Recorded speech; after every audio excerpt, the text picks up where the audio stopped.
Millionaire woke up from a coma and shocked the hospital with a request to the nurse. Before we dive into this emotional and powerful story, we need your help to reach an important goal. We're on a mission to reach 2,000 subscribers, people who love dramatic, life-changing stories just like this one. Subscribing is quick, easy, and completely free, and it helps us keep creating stories that touch hearts and inspire reflection.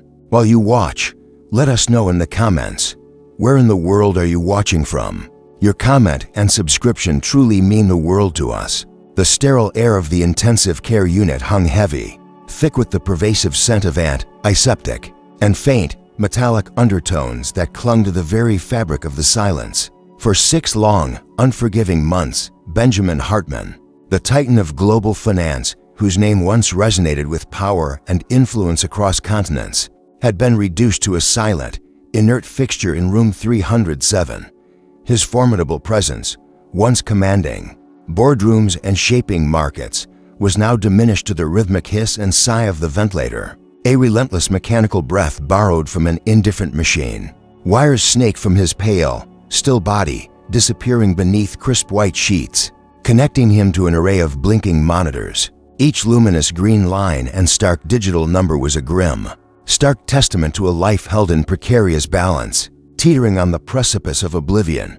Outside the insulated walls of the hospital, the vibrant, chaotic pulse of the city hummed on, oblivious to the profound, suspended animation within these meticulously controlled confines. Here, time seemed to fold in on itself, an elastic concept marked only by the shifting, muted light of dawn and dusk, painting soft gray patterns on the walls, and the quiet, dedicated, almost spectral presence of Nurse Elise Dubois. Elise moved with a practiced, almost ethereal grace, her steps light, her movements economical.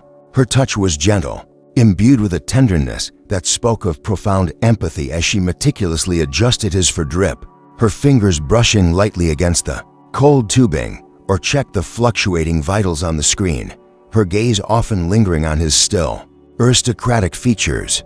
There was a quiet strength about her, an innate calm that belied the immense weight of her responsibilities, not just as a medical professional, but as the primary caregiver for a man whose very existence hung by a thread. And perhaps, lurking beneath her composed exterior, there was a hidden depth of feeling, a subtle current of connection that no one else in the bustling, impersonal hospital could possibly perceive.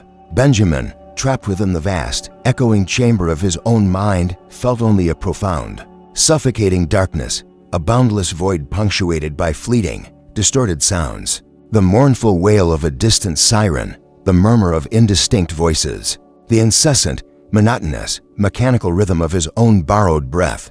He was utterly adrift, a consciousness without a vessel, a disembodied spirit yearning with an almost unbearable ache for a flicker of light. A tangible connection, however, tenuous to the vibrant, living world he had once so effortlessly commanded.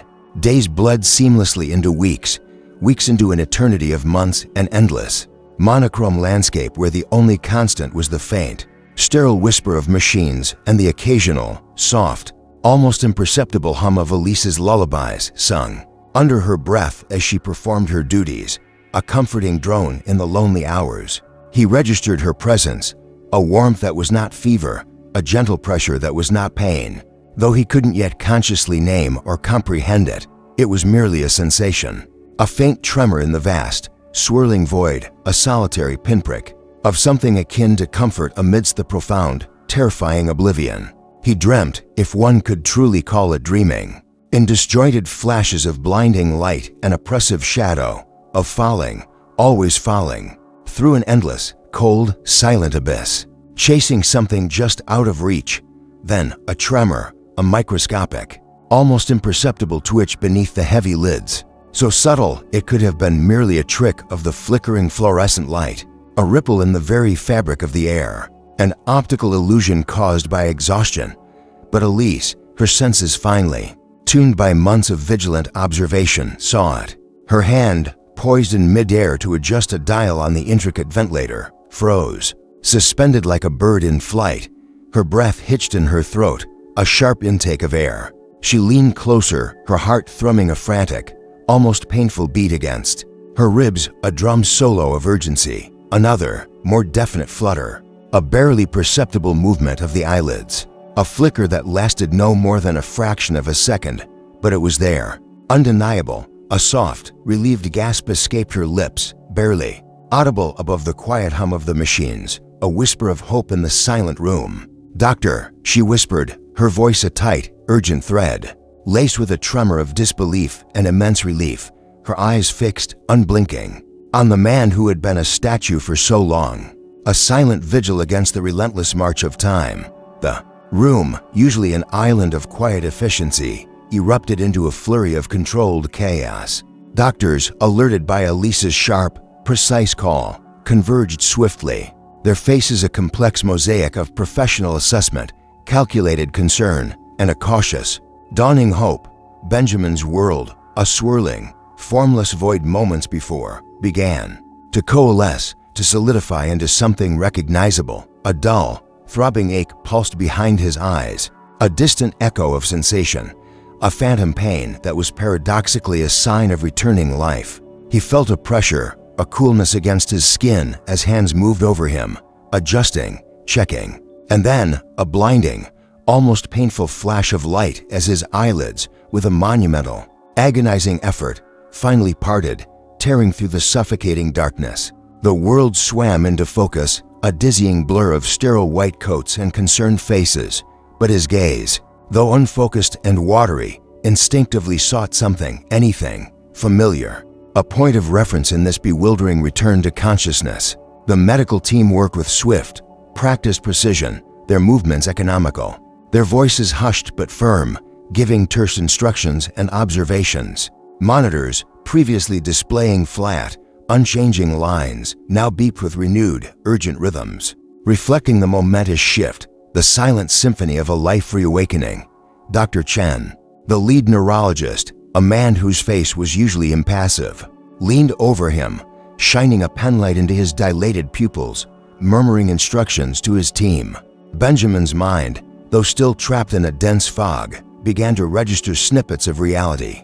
The distinct, medicinal tang of hospital disinfectant, the soft rustle of starched uniforms, the faint, comforting scent of Elise's presence, a deep, almost forgotten longing for full consciousness, for the tangible, vibrant world he once knew, stirred powerfully within him, pulling him away from the lingering shadows of the abyss. His throat was a dessert, parched and raw, each desperate attempt at articulation a rasping cough that tore painfully at his chest, a harsh, grating sound that felt foreign even to his own ears.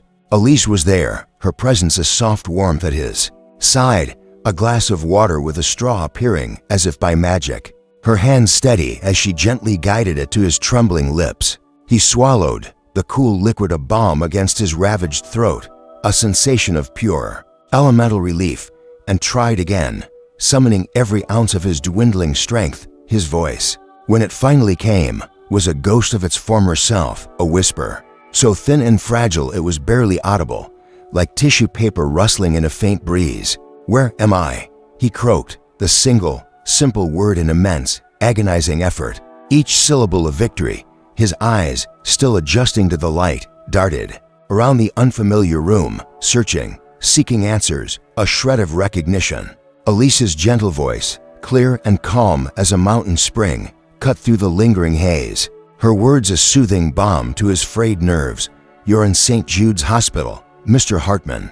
You've been in a coma for 6 months. He closed his eyes, the words echoing, trying to find purchase in the fragmented, shifting landscape of his memory. A sharp jolt, a searing memory fragment of a screech of tires, a blinding, all-consuming light, a sickening, metallic crunch, then the vast, suffocating abyss. He shuddered involuntarily, a full-body tremor that rattled the bed. Elise's hand, resting lightly on his arm, was a physical tether, a warm anchor grounding him to the fragile reality of the present moment, pulling him back from the precipice of memory and pain. Then another word, more a question than a statement, filled with an unexpected, burning urgency, a desperate plea that cut through the lingering fog of medication and trauma. "The file?" It was a desperate whisper, barely audible, yet laden, with an intensity that surprised even the seasoned medical staff, who exchanged brief, puzzled glances. Benjamin's gaze, though still weak and unfocused, locked onto Elise's, a flicker of something desperate, pleading, almost primal, in their depths. He couldn't yet articulate why the file was so profoundly important, only that its existence gnawed relentlessly at the raw, exposed edges of his returning consciousness. It was a fragment of a vital puzzle, a missing piece that his mind instinctively knew was crucial. He needed to know. He needed answers that went beyond his immediate medical condition. Elise felt a prickle of acute unease, a cold sensation crawling up her spine.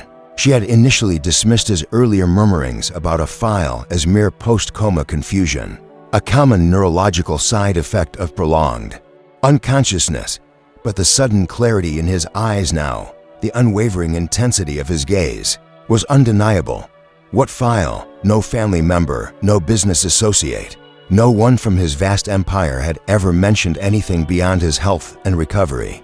A seed of suspicion, cold and sharp as splintered glass, began to germinate in her mind. Taking root in the fertile ground of her own quiet observations, she met his gaze, a silent, unspoken promise passing between them, a commitment to a truth that lay just beyond reach. His eyes, now clearer, though still holding a faint glaze of fatigue, drifted slowly to the bedside table. Amidst the sterile clutter of medical equipment, the pristine white of the sheets, and the faint glow of the monitors, a single humble, framed photograph stood. It was an old picture, slightly faded, its colors muted by time, showing a woman with kind, gentle eyes and a soft, melancholic smile, standing serenely in a sun-dappled garden, surrounded by an explosion of vibrant blooms. A jolt, sharp and profoundly visceral, went through Benjamin, a shock that resonated deep within his core. His breath hitched, catching in his throat, a sudden, painful constriction. A wave of profound sadness, mixed with an almost unbearable longing, washed over him, threatening to engulf him entirely. He tried to reach for it, his hand trembling uncontrollably, a futile effort, but his muscles protested, weak and uncooperative, betraying his will. A name, a whisper of a name, a broken sigh that sounded like Eleanor, escaped his lips, lost in the persistent hum of the machines. A raw wound of sound. Elise, observing his profound, raw reaction, felt a familiar pang in her own chest. She knew that photograph.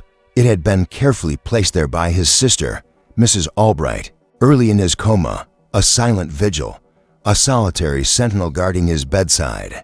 Elise had often wondered about the woman in the faded image, the story behind her serene gaze, the echoes of sorrow that seemed to linger in her eyes. Now, seeing Benjamin's unadulterated emotion, his vulnerability laid bare, a deeper, more insistent curiosity stirred within her, mingling with a burgeoning sense of empathy. She picked up the frame, holding it gently for him to see more clearly, her own gaze soft, contemplative, trying to decipher the unspoken narrative. The woman's eyes in the photo seemed to hold deep, unspoken secrets, a quiet sorrow that mirrored the pain she now saw in Benjamin's own eyes. He squeezed his eyes shut, as if trying to block out the image, and a fleeting flash of memory broke through the haze, the blinding brilliance of sun. On a white dress, the intoxicating, heady scent of roses after a summer rain, a whispered secret shared between two souls. Then the sickening lurch of the world. The memory was fleeting, elusive, a ghost of a sensation, leaving him with a hollow ache in his chest and a growing, desperate sense of urgency to understand, to piece together the shattered fragments of his past. As Benjamin slowly but steadily regained his physical strength, the fog of the coma gradually lifting, his formidable mind, though still hazy around the edges, began to churn with the familiar, relentless gears of his business acumen. He asked for his lawyers, his chief financial officer, his personal assistant, demanding immediate updates, his voice gaining more power each day, though still rough with disuse. Yet, beneath the veneer of professional urgency, there was an underlying current of anxiety, a persistent, gnawing question about something he couldn't quite grasp, something just beyond the reach of his conscious memory. There was a file, he insisted again, his voice now a rasping whisper, but carrying an undeniable weight of authority. a red leather one. It was critical. It contained information that could, well, it was vital. Before the accident. His eyes, sharp and intelligent despite his lingering physical weakness, scrutinized Elise, a silent plea for understanding, for corroboration, in their depths. Did anyone mention it? Did anyone look for it? Was it recovered from the scene? His gaze was piercing, seeking not just information, but a silent ally, someone he could trust in this bewildering new reality. Elise, who had been meticulously documenting his every twitch, every murmured word, every subtle improvement in his neurological state, felt a prickle of acute unease. No one, absolutely no one, had mentioned a file. His high-profile sister, Mrs. Albright, had been entirely focused on his recovery, distraught by his condition. His business associates, while outwardly concerned, seemed more preoccupied with maintaining the vast Hartman empire in his absence. But the sheer intensity in his voice, the unwavering focus in his eyes, the way his gaze held hers, compelled her. She knew, instinctively, this was not the rambling of a man recovering from trauma. This was a man desperate for a specific piece of information. She made a decision then, a quiet, internal vow. She would look, not just for him, but for a nagging suspicion that had begun to take root deep within her. A chilling premonition that something far more sinister than a mere accident had put Benjamin Hartman in that bed. Later that night, long after her official shift ended and the hospital quieted into its nocturnal rhythm, a quiet, almost defiant determination settled over her. She stayed behind, unnoticed, using her authorized access to the hospital's internal database. She meticulously searched through old news archives, legal databases, even obscure financial publications for any mention of strange proceedings involving the Hartman estate, any unusual transactions or legal challenges, particularly in the months leading up to his accident. She checked the visitor logs for his room, comparing them with employee rosters, noting unfamiliar names or those who lingered suspiciously, their visits unrecorded in his medical chart. She discovered subtle discrepancies in the security footage, logs around the time of his admission, small gaps that an ordinary observer would miss. But that screened tampering to her trained eye. Her actions bordered on a breach of privacy, a violation of professional protocol. But something deep inside her, a burgeoning sense of duty that transcended mere nursing, pushed her onward.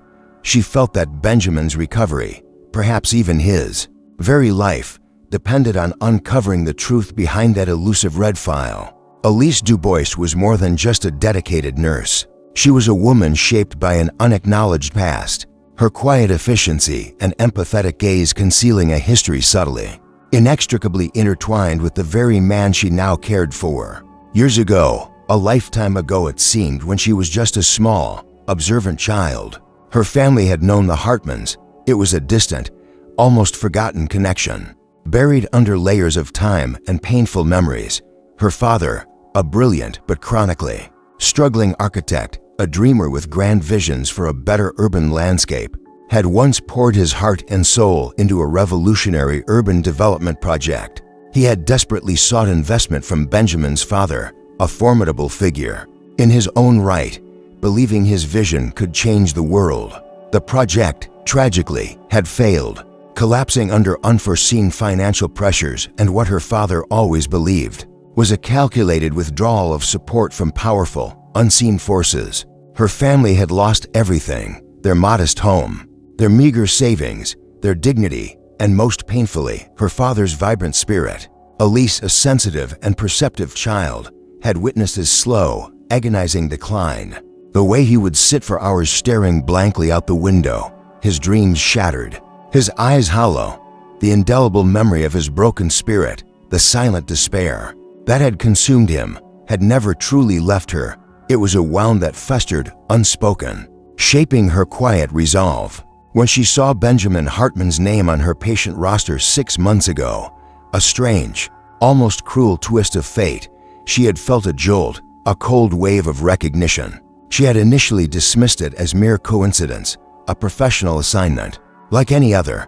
But as she watched him fight for his life, witnessing his silent struggle, a different kind of connection began to form, one born not of past grievances, but of shared humanity, empathy, and now a growing, fiercely protective instinct. She found herself poring over his medical charts with an almost obsessive dedication, not just for his immediate health, but for any anomaly, any hint of something amiss that might explain his prolonged coma beyond the official narrative of a simple accident. The questions about the file, his insistent, almost desperate pleas, only fueled her personal quest. She remembered her father's desperate last efforts to secure funding, the subtle snubs he received from influential families, the whispers about the ruthless practices of some of the city's elite, including the senior Hartman. Could there be a connection beyond mere coincidence, a sinister thread linking her father's ruin to Benjamin's near-fatal accident? The thought was unsettling, chilling, yet it propelled her further into her quiet, dangerous investigation, her movements as undetectable as the shadows themselves, each clue she uncovered pulling her deeper into a dangerous web she barely understood. The first night Benjamin spent fully awake, truly conscious after 6 months of oblivion, the hum of the machines seemed louder, more intrusive, the silence of the room more profound and oppressive. He tossed and turned restlessly, his body weak, his mind a battlefield of fragmented images and disorienting sensations. The accident replayed in his mind in terrifying, disjointed flashes, the screech of tires, a blinding, oncoming light, the sickening, metallic crunch of impact, then nothing but the vast, suffocating abyss.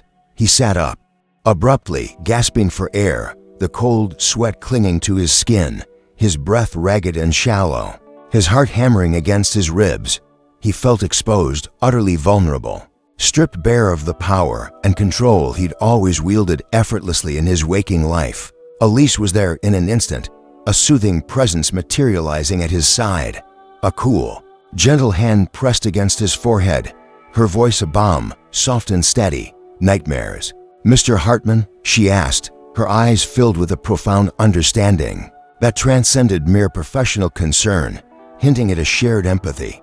He nodded, unable to speak, the terror still gripping him, a cold hand squeezing his chest. She sat beside him on the edge of the bed, not saying much, just a calming, reassuring presence, her hand resting lightly on his arm, a steady, warm anchor in the storm of his fragmented mind.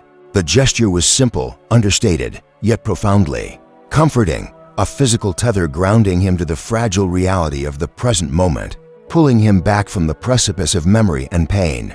In the quiet intimacy of the pre-dawn hours, with only the soft glow of the monitors illuminating their faces, a fragile bridge began to form between them, built on shared vulnerability and silent understanding. He felt a comfort he hadn't known in years, a profound sense of being truly seen, of being cared for beyond a medical chart or a professional obligation. He looked at her, truly looked, at the soft curve of her cheek, the gentle slope of her nose, the way her hair framed her face, catching the faint light, and a faint, almost imperceptible whisper of a memory stirred, like a forgotten melody attempting to find its tune, just out of reach. It was an echo of sunshine, the intoxicating scent of damp earth and blooming roses, the quiet, innocent laughter of a child. He felt a powerful, irrational urge to hold onto her hand, to keep her close, as if she were the only thing capable of grounding him to reality, protecting him from the encroaching shadows of his traumatic past. The melody grew louder, clearer, pulling him back with an irresistible force, not to the chilling scene of the accident, but to a place far softer, bathed in the nostalgic glow of golden sunlight. He was a boy again, no older than 10, his knees, perpetually scuffed, hidden amongst the overgrown, fragrant rose bushes of a sprawling, secret garden. It was a place only he and one other knew, a sanctuary from the rigid expectations of his privileged life. The air was thick and sweet, with the intoxicating scent of countless blossoms, and the damp richness of earth after a summer shower, the gentle, incessant buzzing of bees a soothing symphony. He remembered a small, nimble figure, a girl with bright, curious eyes that sparkled with mischief and intelligence, and hair the color of warm autumn leaves, perpetually tangled from climbing the gnarled branches of ancient oak trees. She had been showing him a robin's nest, hidden precariously in the crook of a branch. her finger pressed to her lips, a shared secret between kindred spirits, a bond of childhood innocence. They were always exploring, always finding hidden corners, sharing whispered dreams and fears that no one else understood. "Promise me," she'd whispered, her voice earnest and true, her small, calloused hand pressing firmly into his. A solemn vow. "Promise me that no matter what, no matter how big the world gets or how far apart we are, we'll always find our way back to this garden. Benjamin, this will always be our place."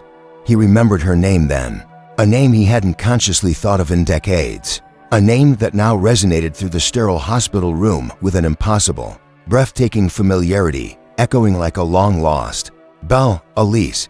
The revelation hit him with the force of a physical blow, staggering him.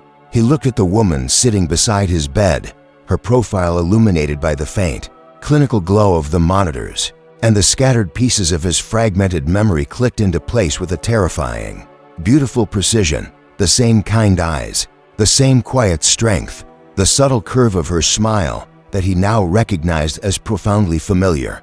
His nurse, the girl from the garden. A profound shock mixed with an overwhelming tenderness and an almost unbearable sense of destiny washed over him, leaving him breathless.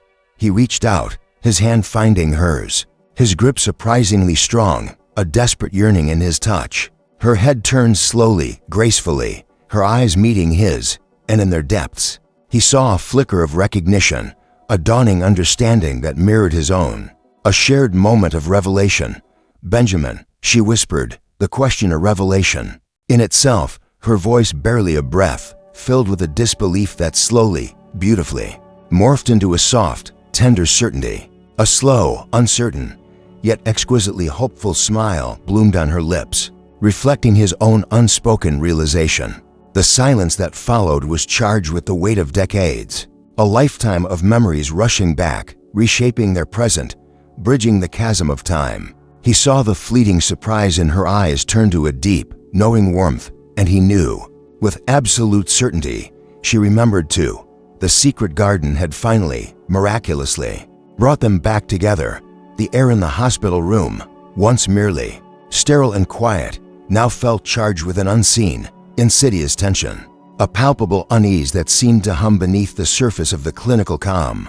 A subtle shift in the established routine, a meticulously placed object suddenly out of place, a misplaced chart that seemed to vanish and reappear, a momentary flicker in the power grid during a critical procedure, all too easily dismissed by busy staff as mere hospital quirks or technical glitches, began to accumulate into an alarming, undeniable pattern of malevolence.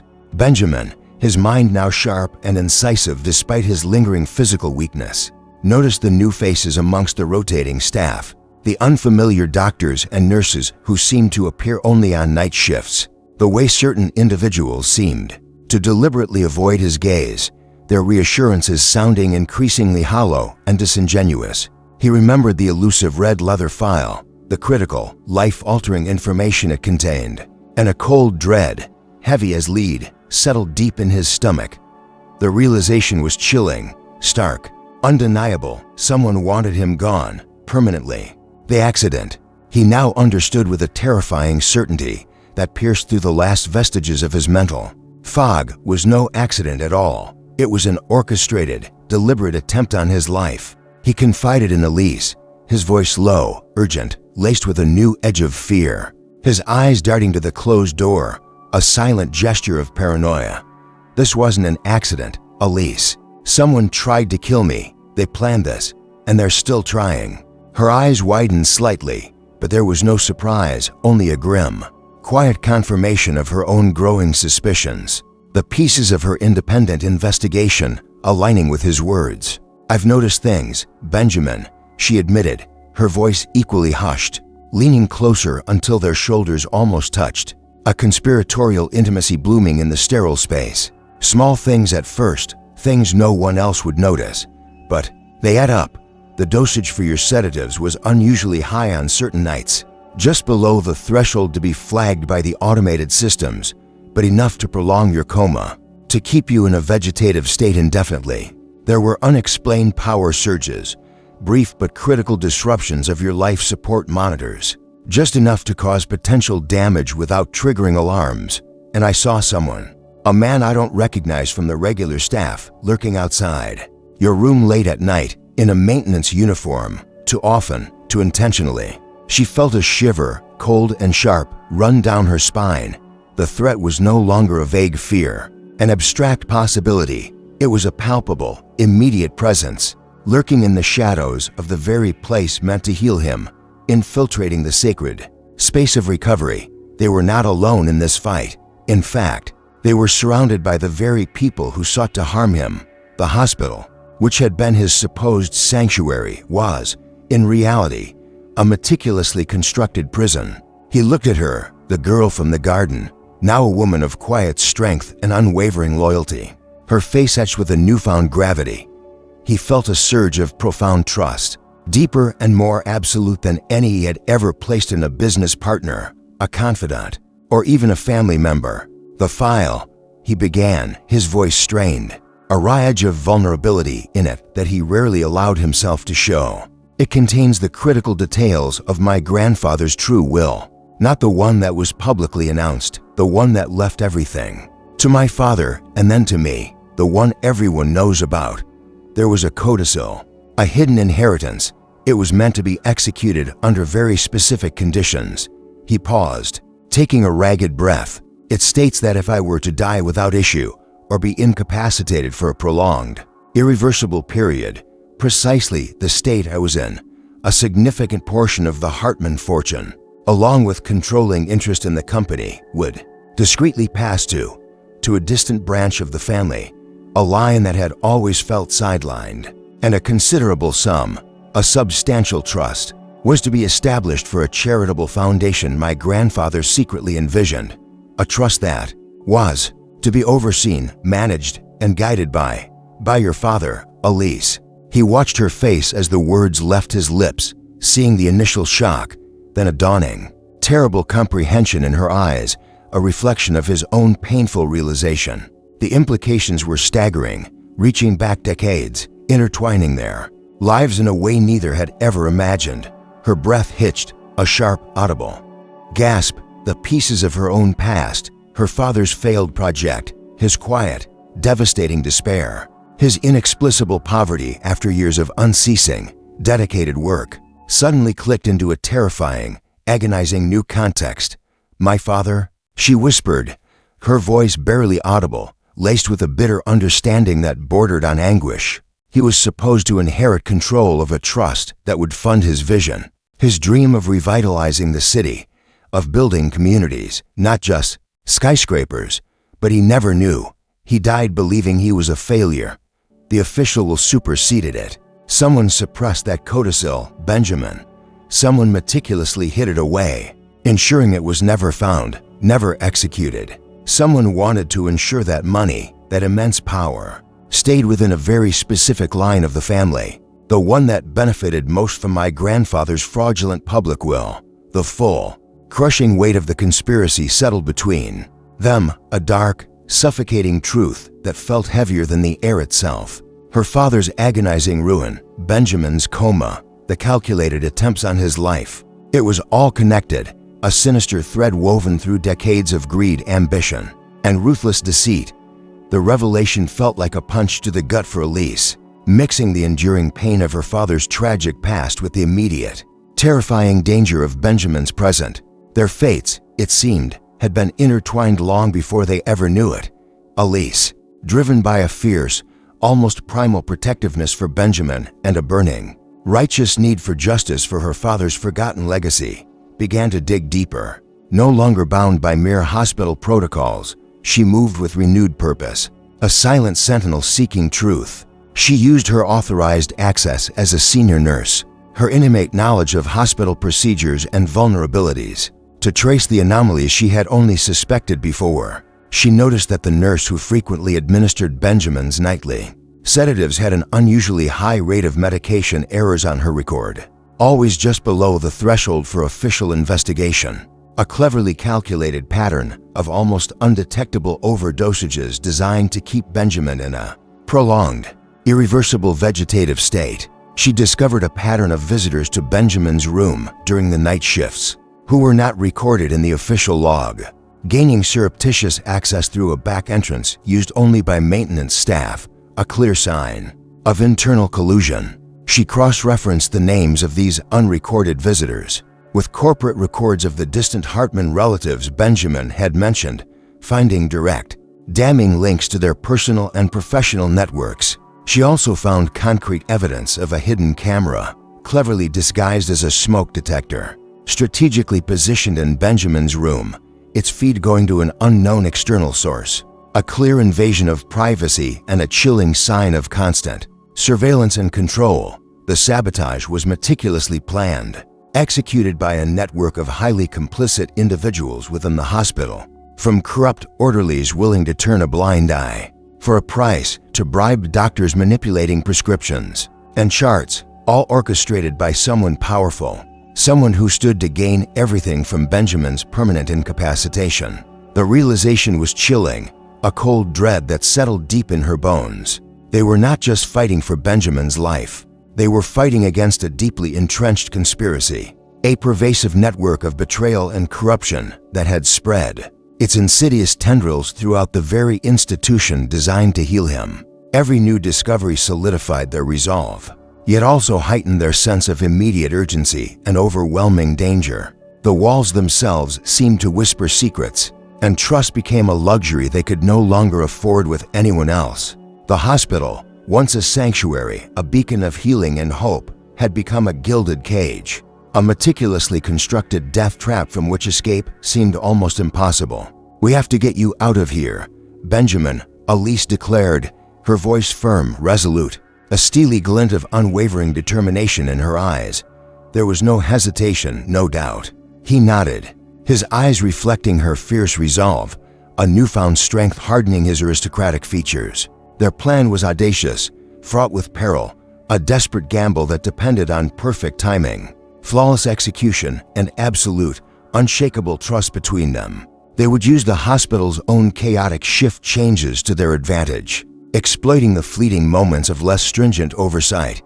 Elise would create a deliberate, meticulously staged medical emergency in a far, busy corner of the hospital, drawing attention, diverting critical staff and resources away from Benjamin's isolated wing. Meanwhile, Benjamin, still physically weak but fueled by an almost incandescent surge of adrenaline and a desperate, primal will to survive, would slip out through a rarely used service exit on the lower ground floor, a forgotten artery of the building. He would be thoroughly disguised, bundled in a borrowed, nondescript maintenance uniform, his distinctive face obscured by a cap pulled low and a standard medical mask. They meticulously planned every single detail, leaving nothing to chance: the precise minute of the diversion, the optimal route through the labyrinthine service corridors, the exact timing of his exit, and the contingency if they were caught. A silent, unspoken acknowledgement of the severe risks involved. Elise even managed to secure a burner phone for him, a nondescript device pre-programmed with the single number of a trusted former associate who still owed Benjamin a significant, unspoken favor, someone loyal enough to provide safe passage and a secure hiding place. The tension between them was palpable, electric, a potent, almost overwhelming mix of fear, adrenaline, and a burgeoning, undeniable love that had blossomed unexpectedly in the crucible of shared danger, defying all logic and circumstance. Their hands, clasped together in the quiet of the night, a silent, desperate prayer, were a powerful, unspoken promise of a future they were fighting with every fiber of their being to claim. A future where they could finally be free of the oppressive shadows that had haunted them both for far too long. The plan felt audacious, almost suicidal in its daring, but it was their only chance, their sole flicker of hope against overwhelming odds. The day of the escape arrived, thick with a nervous energy that crackled between them like static electricity, taut and barely contained. Elise's heart hammered against her ribs, a frantic, persistent drumbeat against the silence, echoing the profound anxiety swirling within her. She moved through her morning rounds, her movements precise, almost robotic, her face a carefully constructed mask of professional calm, while her mind raced furiously. meticulously reviewing every single step of their perilous plan. The staged medical emergency unfolded with a terrifying, almost theatrical precision, drawing the attention of what felt like every available hospital staff member away from Benjamin's isolated wing. Elise played her part with an Oscar-worthy performance, collapsing dramatically near the bustling nurses' station on the 7th floor, screaming for help with a convincing agony, clutching her chest, effectively creating the perfect, chaotic diversion they so desperately needed. The sudden pandemonium, the shouts and hurried footsteps, provided the precious few minutes of cover. Meanwhile, Benjamin, his heart pounding like a relentless drum against his ribs, each beat an echo of his will to survive, moved stealthily through the labyrinthine corridors. His every muscle screamed in protest, a fiery agony from disuse and recent trauma, but his mind, sharp and utterly focused, was fixed solely on Elise, on their shared mission, on the promise of freedom. He pulled the maintenance cap lower, adjusting the mask to obscure his distinctive features, feigning the stooped posture of a tired, anonymous janitor, blending into the background. The air in the service tunnels was cool, damp, and thick with the smell of dust and disuse, a stark, welcome contrast to the antiseptic sterility of his room. He navigated the dimly lit, twisting passages, relying solely on a mental map Elise had meticulously drawn for him. Each agonizing step a monumental effort, but also a small, vital victory. He finally reached the service exit, the heavy steel door groaning ominously as he pushed it open, the cool, bracing night air a shocking, exhilarating balm against his skin. A waiting car, discreetly parked on a quiet side street, its engine idling softly, driven by the trusted former associate Elise had secretly contacted, whisked him away to a secure, undisclosed location, a remote, unassuming cabin nestled deep in the Catskill Mountains, miles from any prying eyes. The world, for a crucial few hours, would believe he was still in the hospital, slowly recovering, blissfully unaware of the dramatic, life-altering events that had just unfolded. For the first time in 6 months, Benjamin could breathe freely, truly free, tasting the crisp, clean air of liberation. The next morning, the global news channels were abuzz, a cacophony of breaking reports and breathless speculation. Benjamin Hartman, the reclusive billionaire who had defied death, was making his first public appearance since miraculously waking from his coma. A press conference, hastily arranged at a grand, opulent downtown hotel ballroom, was set to address the media's insatiable curiosity about his recovery and, more importantly, the immediate future of his sprawling, multi-billion-dollar empire. The cameras flashed incessantly, a blinding strobe light. The microphones bristled like a metallic forest, and a vast sea of expectant faces waited, hungry for exclusive soundbites about his business ventures, ready to dissect every word. Benjamin, looking pale but remarkably resolute, a quiet strength emanating from him, stood before them, a figure transformed. He spoke briefly of his recovery, of his gratitude to the anonymous medical staff, delivering a standard, polite opening statement that lulled the hardened reporters into a false sense of predictability. He felt the immense weight of expectation, the almost predatory hunger of the press for scandal and sensation. Then he paused, a dramatic beat of silence that stretched into an eternity. His gaze, sharp and piercing, swept slowly over the packed crowd, lingering pointedly on the faces of his corporate rivals, his distant relatives, who sat in the front rows, their expressions a chilling mix of feigned concern and thinly veiled apprehension, their carefully constructed facades beginning to crack under the intensity of his stare. His eyes finally, unerringly, settled on Elise, who stood quietly, almost imperceptibly, at the very edge of the ballroom, near an emergency exit, her heart hammering wildly in her throat, a small, hopeful, yet profoundly anxious smile playing on her lips. She thought he was about to announce new business ventures, perhaps a drastic leadership change within the Hartman Group. But Benjamin's next words stunned them all into a profound, breathless silence. "But there is one person," he said, his voice ringing out with a newfound clarity, an emotional depth and profound sincerity that cut through the cynical buzz of the room, silencing the murmurs and the clicking of cameras. One person who not only saved my life, meticulously cared for me during my darkest hours, but also reminded me of a promise made long ago, in a hidden garden, under a warm summer sky. A promise that has guided me through the darkest abyss. He extended his hand towards her, a gesture of profound invitation, his eyes shining with unshed tears, ignoring the collective gasps and bewildered murmurs that rippled through the audience. Elise Dubois, nurse, confidant, my first love, the woman who brought me back to the light, body and soul. He took a decisive step towards her, every single eye in the room, from the most jaded reporter to the most powerful magnet, following his every movement with stunned disbelief. I am not here today to talk about my business, or my past, or the events that led to my coma. I am here to ask you, in front of the world, in front of everyone who has watched my life unfold, to be my future. Elise, my love, my guardian angel, will you marry me? The collective gasp of the crowd was deafening, a visceral wave of shock that swept through the ballroom, followed by a stunned, absolute silence, broken only by the frantic, rapid-fire click of camera shutters and the whirring of video cameras. Elise, tears streaming uncontrollably down her face, tears of pure, unadulterated joy and overwhelming emotion, nodded, a joyful, trembling yes escaping her lips, a sound barely audible yet resonating through the shocked crowd, and the room erupted into a frenzied, chaotic ovation, a thunderous applause mixed with shouts and exclamations. A moment of unprecedented, raw humanity in the cynical world of high finance. The world exploded.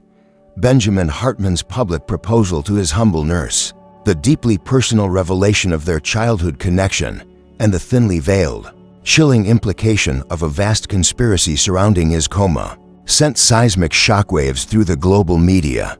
The story dominated headlines across every continent, pushing aside political crises, economic downturns, and celebrity scandals. Billionaire's secret love unveiled, nurse from past saved his life, screamed the tabloids, while more reputable news outlets dissected the deeper implications. Coma conspiracy unraveled. Hartman's shocking revelation. The hospital, St. Jude's, previously a respected institution, was immediately engulfed in a scandal of unprecedented proportions, its reputation shattered.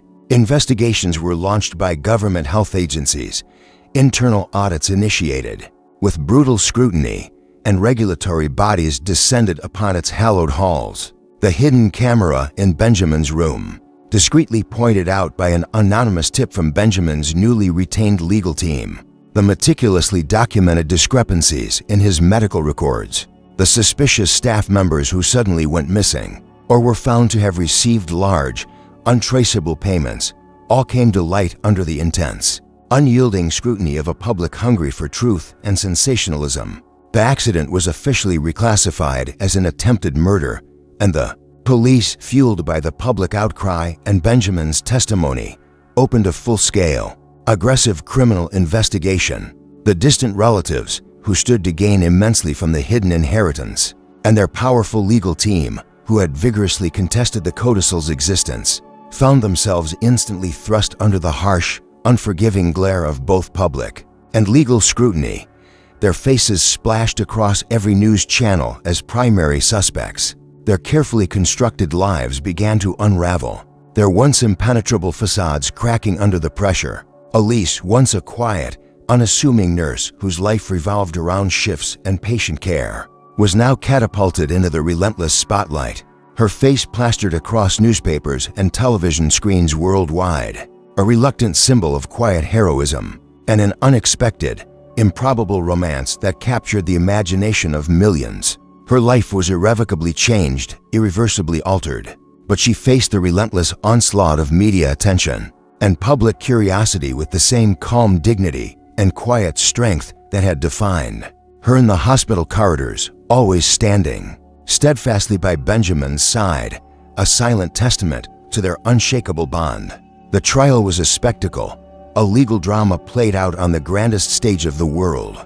The courtroom, usually a somber arena of justice, was packed to capacity, overflowing with media, curious onlookers, and legal eagles from every corner of the globe. Benjamin, fully recovered, his formidable presence restored, his mind sharper than ever, testified with a chilling clarity, his voice resonating with an undeniable authority. He meticulously detailed the elaborate plot against him, the decades-long suppression of his grandfather's true codicil, and the calculated, insidious attempts on his life during his coma. His testimony, delivered with an unwavering gaze and powerful conviction, painted a damning, intricate picture of corporate greed, familial betrayal, and shocking disregard for human life. Elise, composed and articulate, her quiet strength shining through, presented the damning evidence she had meticulously gathered, her testimony revealing the insidious details of the hospital sabotage, from the tampered medication logs to the unauthorized access codes and the hidden surveillance. She spoke calmly of her growing suspicions, her dangerous, quiet investigation, and the profound fear she felt for Benjamin's life, transforming clinical facts into a gripping narrative of survival. The distant relatives, the primary architects of the conspiracy, cornered and exposed by Benjamin's relentless legal team and the irrefutable evidence, crumbled under the immense weight of the truth. Their carefully constructed alibis fell apart under cross-examination, their financial motives laid bare for the world to see, revealing a chilling depth of avarice. The unscrupulous doctor who had overseen Benjamin's care, the complicit nurse who had administered the dangerous medications, the shadowy figures who had pulled the strings behind the scenes, all faced swift, uncompromising justice. Their complicity was undeniable, fueled by exorbitant bribes and promises of power that never materialized. It was a long, arduous process, emotionally draining for both Benjamin and Elise, a grueling test of their resilience, but they stood together, their hands clasped firmly, their bond a visible, unyielding testament to their shared ordeal and unwavering commitment. The verdict was swift and decisive, ringing through the courtroom with the resonance of truth, guilty on all counts. Justice, though delayed for decades, was finally served, bringing a profound measure of peace to their fractured pasts and allowing them to finally grieve for the wrongs committed against their families. Months later, the dust had truly settled, replaced by a quiet, profound sense of peace. Benjamin Hartman, no longer merely defined as a billionaire, but now a man profoundly transformed by his near-death experience and the immeasurable love he had found, had fully recovered, not just physically, but emotionally. He had meticulously restructured his vast company, purging the corrupt elements, implementing rigorous transparency and ethical practices, fundamentally changing its corporate culture. He had also, with Elise's guidance and insight, established the charitable trust his grandfather had envisioned, with Elise's father, posthumously recognized as its true guiding inspiration.